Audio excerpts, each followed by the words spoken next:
The scene starts on a bus as one of the colleagues addresses our MC as Arahito Ado, saying that he's amazing and he's working on the bus for the company vacation trip.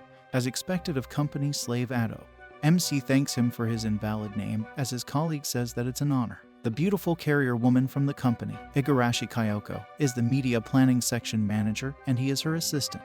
Isn't he in such an enviable position? MC thought that he really thought he was lucky, but he soon got to know that she's a workaholic and a slave driver monster boss despite her younger age. MC slides down the seat, saying that it's a nightmare day, and as his colleague asks him to take a rest, MC agrees, saying that he will rest for a while as he falls asleep.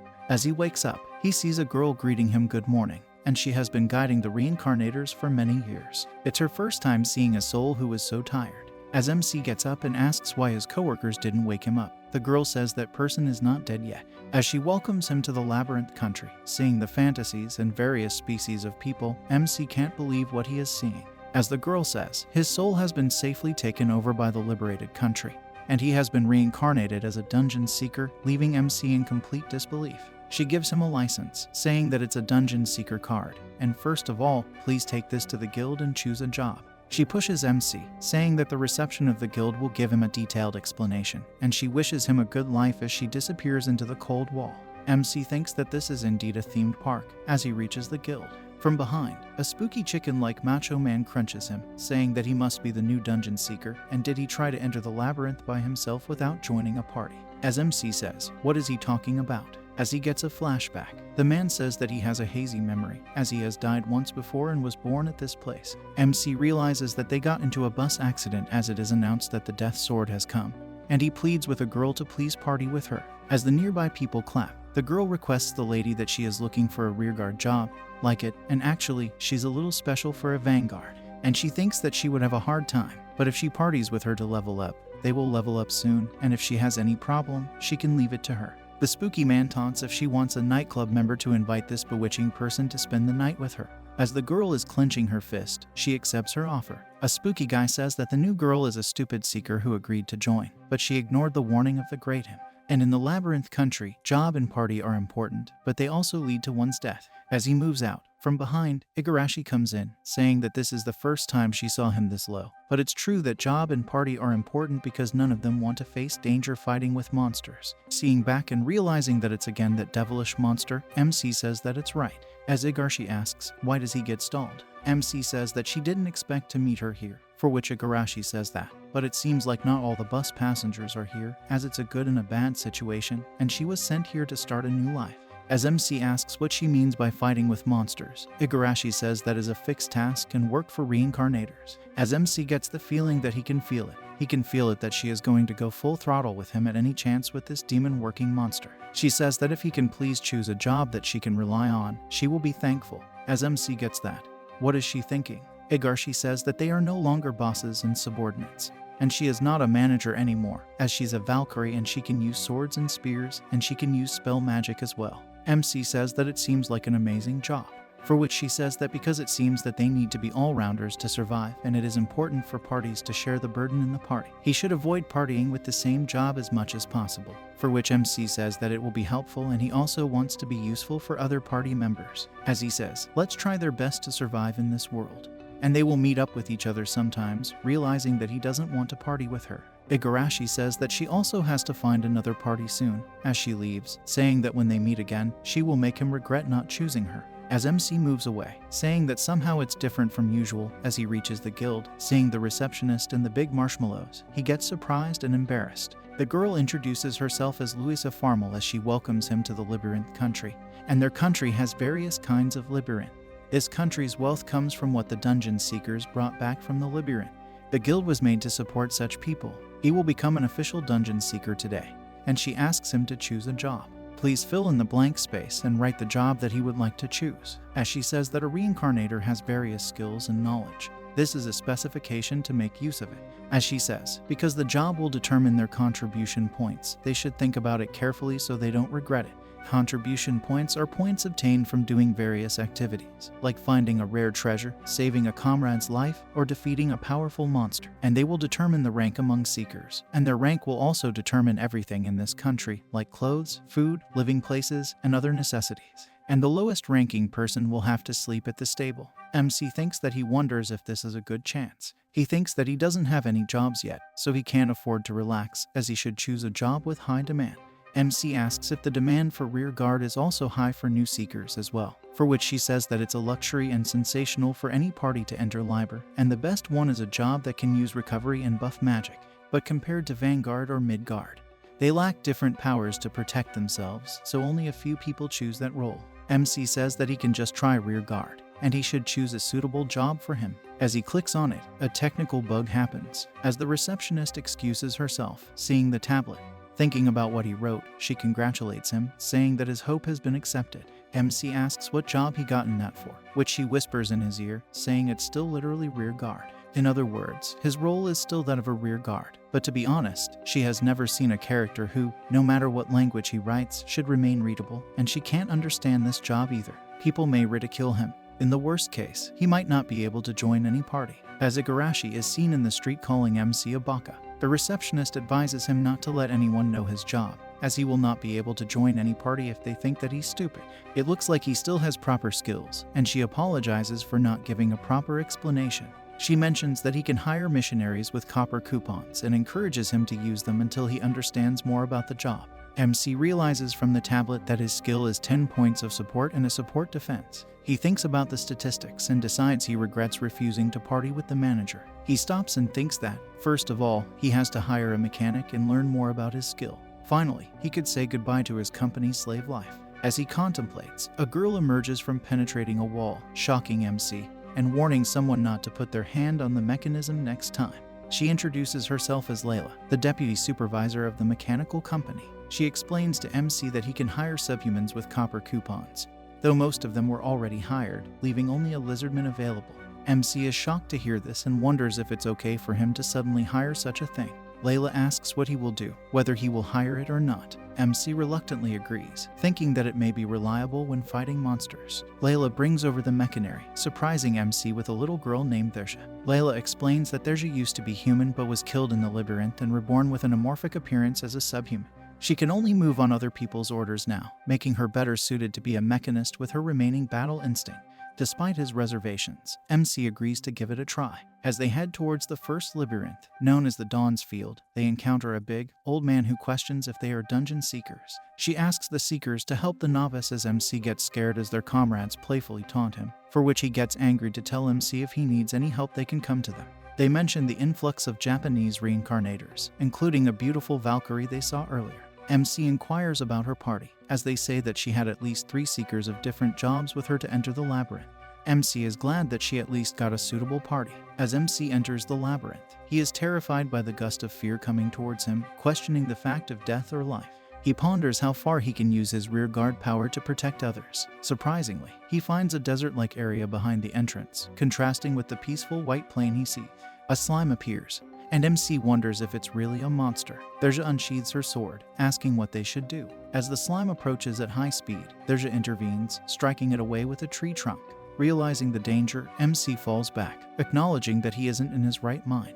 As the slime attacks again, Thersha jumps to shield MC, narrowly evading its assault. Witnessing Teresa's injuries, MC feels guilty and remembers Layla's advice about subhumans feeling pain and hunger. He urges Thersha to stop, seeing her shivering in pain. Feeling pathetic for having a small girl protect him, MC casts a support defense spell, creating a huge bulletproof shield that blocks the slime's attack. Seizing the opportunity, Thersha slashes the slime in 2, defeating it, concerned for Teresa's injury. MC apologizes for not taking warnings seriously and vows to support and protect her from now on. As they move forward, they hear a loud noise and rush towards it, finding Igarashi cornered by some monsters. As MC sees that her section manager is cornered and he thinks that she is in a pinch and he will have to help her as soon as possible, he gets to mind that Layla had told him that the subhumans do feel pain and get hungry. He asks Thersha to listen to him, as he would like to help and support them. He will go and help those people, and she will do treatment as he's counting on her. He wants her to wait as MC slides down the cliff, but Thersha is coming with him. He asks her if she's okay and that she doesn't need to help him. The scene shifts towards Igarashi as the big spooky guy with Igarashi is having a hard time with a monster named Redface, and it's a named monster. One of their colleagues says that it's different from what he said. He said that they will earn a lot of contributions easily, even with 2 novices. The spooky guy asks if this was out of his calculations as the named monster tries to attack Igarashi with his boomerang dive. Igarashi barely saves her companion, as MC is glad that that skill can be used even when holding other people, and it's amazing. The named monster shoots towards the two companions, and as he flies into the air to reset its attack, Igarashi asks her companions to get a hold of themselves. The spooky guy in his tab asks that he doesn't want to die as he clicks on something, and they teleport outside of the labyrinth, leaving Igarashi alone. She can't believe that she was abandoned as MC screams that those people disappeared and why only Igarashi is left. Igarashi is feeling the aura of the named monster as he sees it. Igarashi is caught by the cold feet as MC throws a stone towards it to distract its attention. Igarashi notices MC is coming towards it as she shouts that he shouldn't come here and just run away, as this is too strong and they can't beat it. MC dashes towards the monster, asking Igarashi that she should run away as he will deal with it. Dronzer is trying to slash the monster but is having a hard time. MC asks Igarashi that they distract it, as she should hurry up and move away. Igarashi remembers that she always pushed all her work onto MC, and she absolutely thinks that she overburdened him. She thinks that she needs to apologize, and she must not forget that. As MC is having a hard time with this, he tells Igarashi that they must somehow damage it in order to escape, for which Igarashi takes an attack stance, asking MC to run away as she doesn't want to run away anymore and she always runs away from her personal problems and ends up hurting other people, including him. That's why in this labyrinth country where she has been reborn, she's not going to run away as the named monster spikes up towards Igarashi. As Igarashi clenches her teeth, she jumps towards it to unleash her thunderbolt attack. MC tries to support her with his defense skill, but it doesn't activate as the named monster penetrates her spear, blowing Igarashi away. Covered in blood, she falls down as MC scan dashes reams towards her. The monster appears in front of Dronzer as MC successfully activates his shield.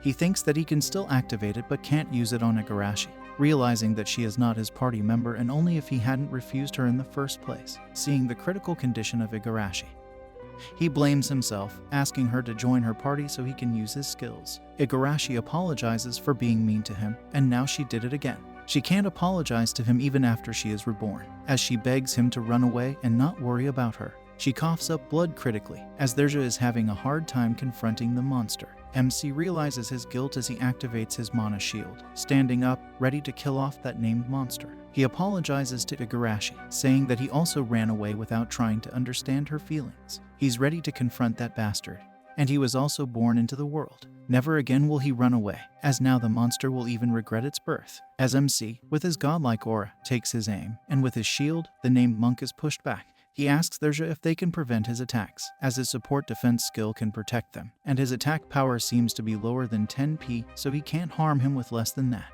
As her attack will also be strengthened with 10p and his support skill, it should be a big enough threat for him. He apologizes to her but asks her to lend her strength as Dronzer dashes towards the named monster. As MC asks to prevent his attack and create a gap, the monster changes its trajectory away from her. MC realizes that he learned what got in his way of attacking and is trying to kill him. In other words, he is against him. To his surprise, the monster avoids him. MC realizes that his aim is the injured Igarashi. MC dashes towards Igarashi. Seeing this, Dronzer stops running. She enters her zone, takes a brief pause, and accelerates her dash as she flies into the air, surprising both the monster and MC. MC is amazed by this but thinks that this is their chance. He activates his support skill, and her sword is enhanced by MC's power. Dronzer successfully slashes the monster into two as it is thrown into the boulder. Seeing as the monster is successfully defeated, MC falls down in relief, thinking that they won. But he tells Dronzer that the fight is not over, and he hurries up and calls for help. As Dronzer walks away, she feels that her lemons are smaller than Igarashi, as she is confused about what she should do. As MC takes out his tab, he thinks that his level is rising because they killed the monster. He sees that Igarashi is still caring for him, and he only knew one side of her until now. Honestly, she is in such a miserable state. He tells Igarashi that they have already defeated him, help is on the way, and she will get the first aid. He asks her if she needs to stay with him right now and not to worry. As Igarashi tries to hide her naked marshmallows and as MC puts her jacket on it, apologizing to her, he says that just asking her to stay behind him or let her stay isn't enough to use this skill. He pleads with Igarashi to join his party, and Igarashi accepts his invitation, as the previous two girls are dashing towards them, thinking that it was too furious for a fight with a monster, and it's probably a named monster, and one should avoid fighting with something like this. She easily defeats one as she asks her seeker to shoot it down.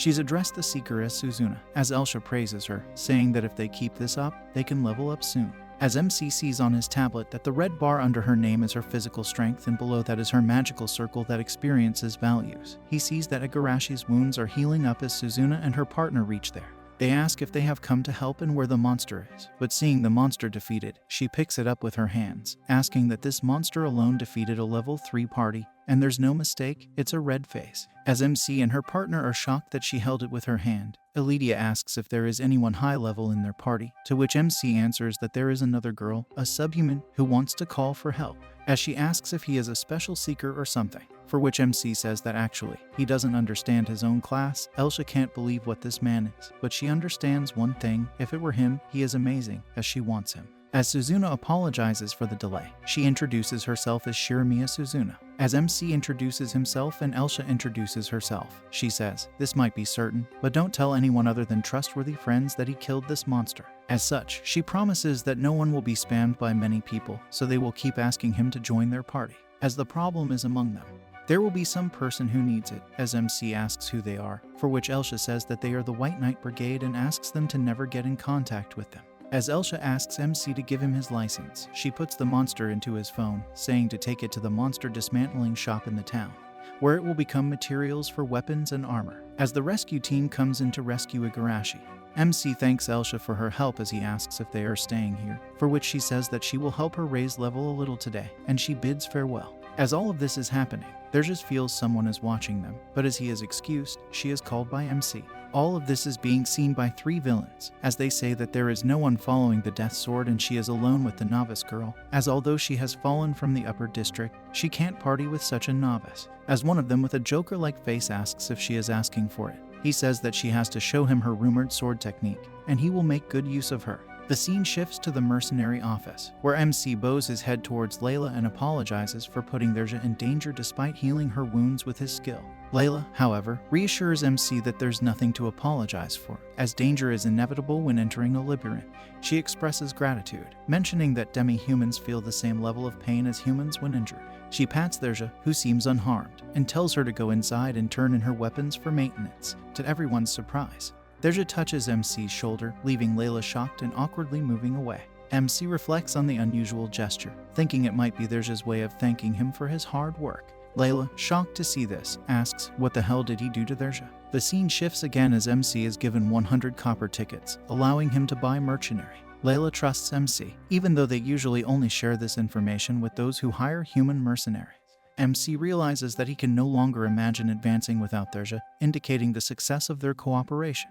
At the guild, the receptionist, Falmer, comes running toward MC, expresses relief that he is okay, mentioning that the lady from his party is recovering in the hospital. She assures him that the injuries were not severe, and the lady will be discharged soon. She is grateful that they escaped an attack by a named monster and apologizes for her initial doubts. MC then reveals his seeker accomplishment report, stating a bounty for the subduction of Red Face, a reward of 20 golds, and required contribution points of 280. Falmer is shocked and falls from her chair, apologizing for her disbelief. She shares her best record as an active seeker, which was 105 points, achieved after a month and 50 kills. MC's rank allows him to stay at a suite in the district. As she sees his credibility rating, she again faints to see it have advanced to 50, having a déjà vu, emphasizing the significance of this achievement. She explains how credibility normally doesn't increase so rapidly, but she explains that his subjugation of Red Face during the first exploration resulted in an unbelievable increase in contribution and credibility. MC remembers Layla's advice and asks her to conceal the subduing of Red Face. The receptionist agrees, acknowledging that sudden attention could make it difficult for MC to move freely. She also mentions that Igarashi's individual results should be visible along with the party's summary results, worrying that she might feel demotivated.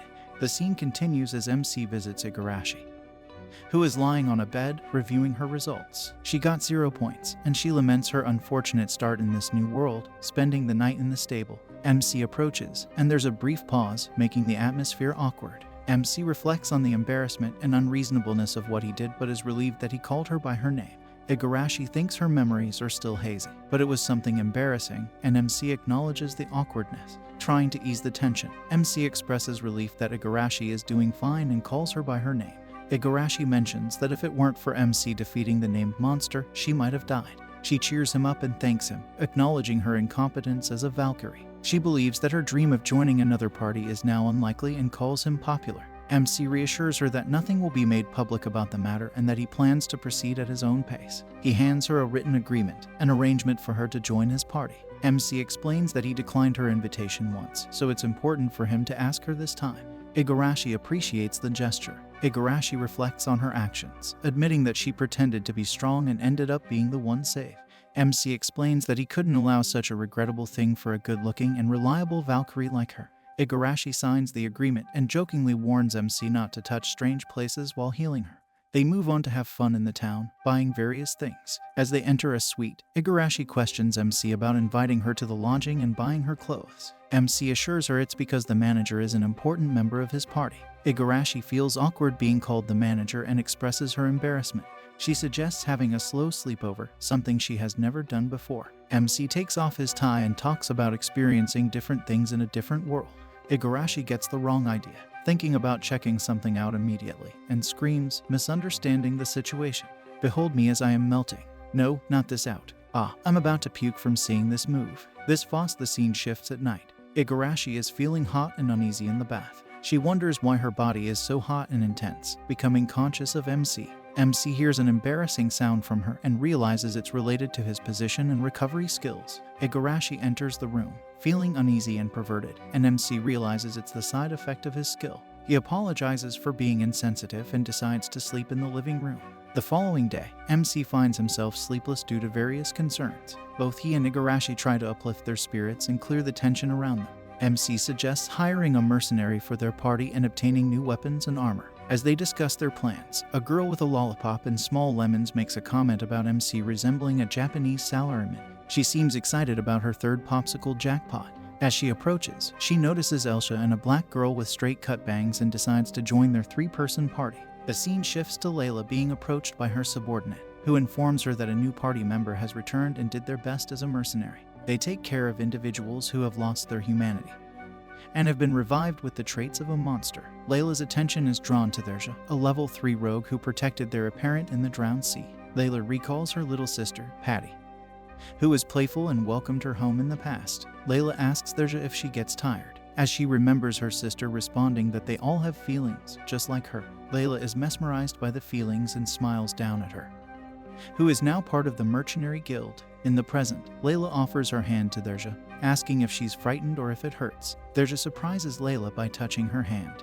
and Layla recalls her sister's words about all things having feelings. Overwhelmed with emotion, Layla cries, realizing that she was the one who was saved. Despite Dronzer's demi-human appearance, Layla is grateful that she is alive.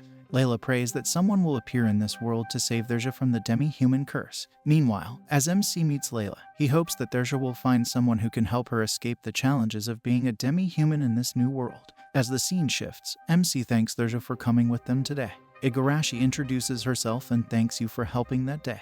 Dronzer completely ignores her, as she is jealous of her marshmallows. She apologizes to MC, saying that she may have done something to her, but MC declines it. He remembers that to officially make Dronzer his party member, he will need 1,000 copper tickets, which is equivalent to 30 golds. In order to earn that, he will have to be well equipped. They reach the equipment store and see a girl who is butchering a huge monster into pieces with ease. She glances towards Dronzer as an old man approaches from the shadows, scaring MC, who greets them. He introduces himself as Reincarnated, and the girl as his daughter Melissa. He explains that although she's young, her talent for dismantling is top-notch compared to the adults, so they should be at ease. He teases MC, asking if they are a married couple, which creates a nice delusion. CMC shows them the named monster's red face. MC asks what kind of equipment they can get from it, to which Cartoon says that they can obtain a variety of special materials from named monsters. From the red face, they can get the flame attribute stones, a rare material that harnesses the power of fire. If added to a weapon, it can inflict fire damage. For a monster of this size, he can process it into 3 pieces of equipment. MC agrees, and they are given various weapons: a blast shot for MC, a fire-based damage-resistant shield for Dronzer, and a red buckler for Igarashi. The cartoon explains that the machinery equipment will be returned to their guild, including their crafted equipment. MC confirms that they are sure of using the named monster's rare materials for this, as he has already decided to officially make her their companion.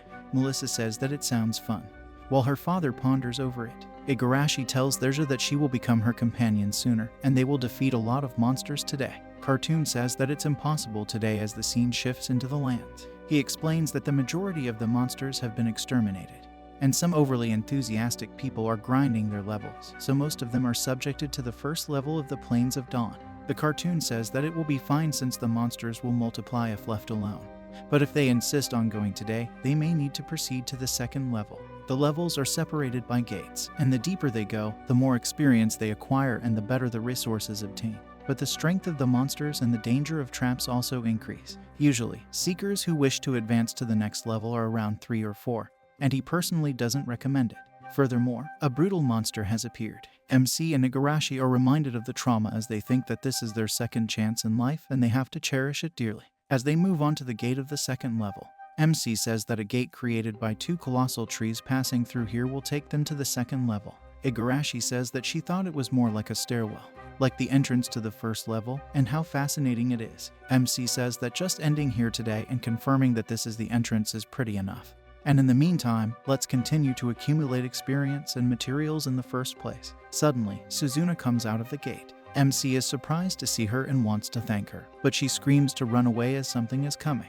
From the portal, a huge, titan-like orc thing comes out to scare them. Suzuna strikes her arrow, but it has no effect on it. It falls upon Suzuna to kill it, but from the portal, Elsha comes in to slash it successfully. As the monster falls down in defeat, seeing the splattering blood, Elsha gets worried and irritated. Elydia understands how they feel and begs them not to stray away from her. Suzuna apologizes as MC gets to know that they are gaining experience in the second level. Elsha says that they actually plan to do it within the first level, and Suzuna says that, to be honest, she pushed herself a little too hard today.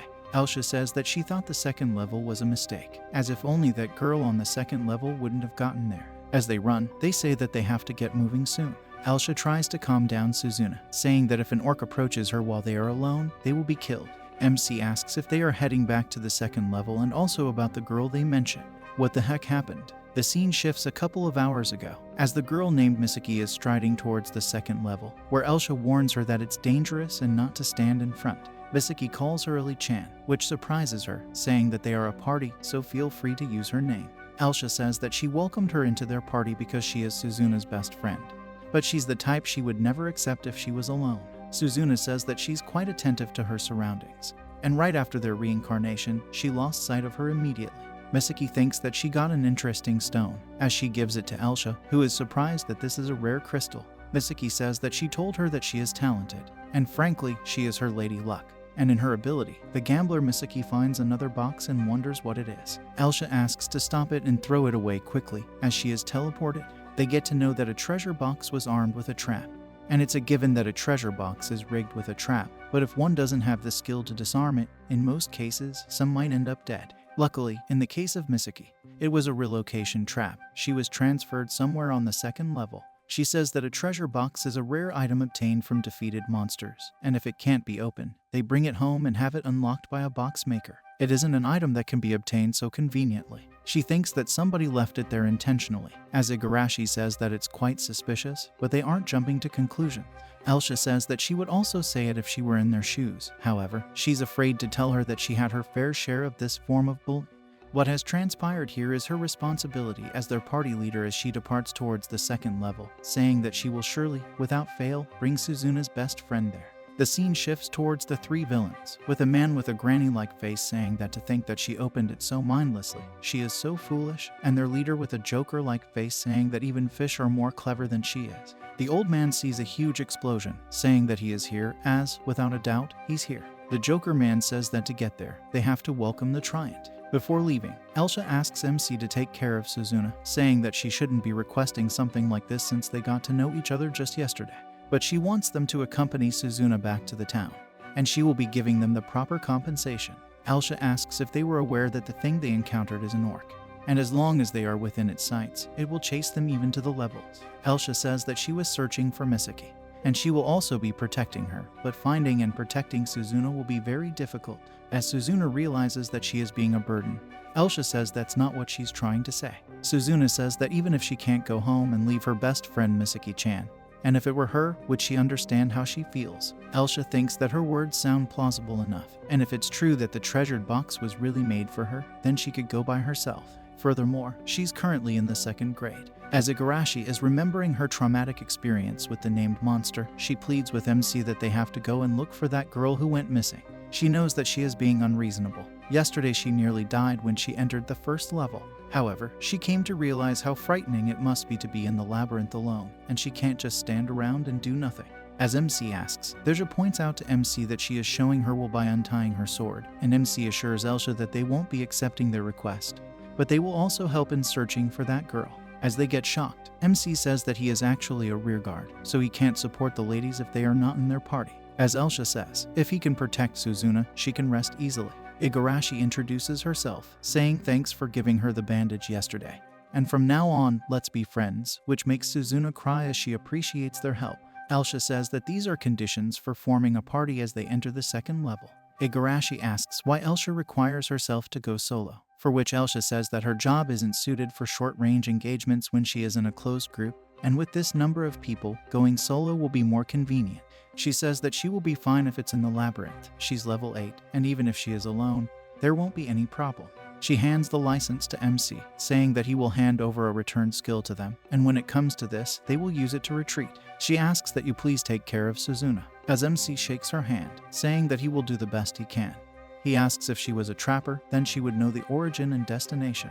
There's a sense of presence as she looks back, and MC thinks that she is behaving strangely. Elsha asks MC to take out the license and check the logs of that girl, for which they realize that it's a rogue automatic enemy detection skill. MC asks if it will react to humans too, which she denies, saying that it is the presence of monsters. However, if there were signs of someone engaging them, Suzuna would realize that it was Misaki. MC says that alone will be somewhat worth checking, as Derja is shaking in fear, untying her sword. Far apart from them, the three villains are planning on something big, saying that they have to maintain their pace, and because of this, the game of tag also ends today. As they approach a cliff and see the death sword, the granny-looking man asks their leader to begin, and the Joker-like man named Burgeon says that they should let them know of their presence, and here's what they are looking for. As he brought up a valuable package, MC notices that Derja is shivering as they see a huge light in the sky. MC asks what this is, as the surrounding monsters are attracted to it. Elsha says that she has no idea what is happening, but somebody is up there. Suzuna is praying that Misaki will be there, as they see Misaki lying in between the cliffs, and they get glad. As they are approaching her, MC thinks that something is not adding up. There is Misaki, but nobody else there, and what was that explosion? What happened to those monsters? And right now, he is having a bad feeling as he realizes that Derja is still shivering. He screams to them, saying that both of them have to wait, as they don't know if it's a trap. Elsha stops in as, from beside the cliff, this fucker says that it's too late, as he strikes an arrow towards Elsha, landing on the ground, and a huge light-like explosion takes place. Oh, wow, the slide, as a huge colossal-like monster of orcs appears before them with an army of orcs and many monsters. The MC and party are scared. What is that thing? As the villains on the other cliff scream that it's perfect and ask the Death Sword to hurry up and defeat that thing. Elsha is cornered as she unsheathes her sword, asking Suzuna as she dashes towards the monsters to slash them with her blade tornado, asking Suzuna to take Misaki with her and move as far as she can and don't ever try to approach her as she enters her zone, releasing all her potential aura to defeat the monster as a huge roar happens.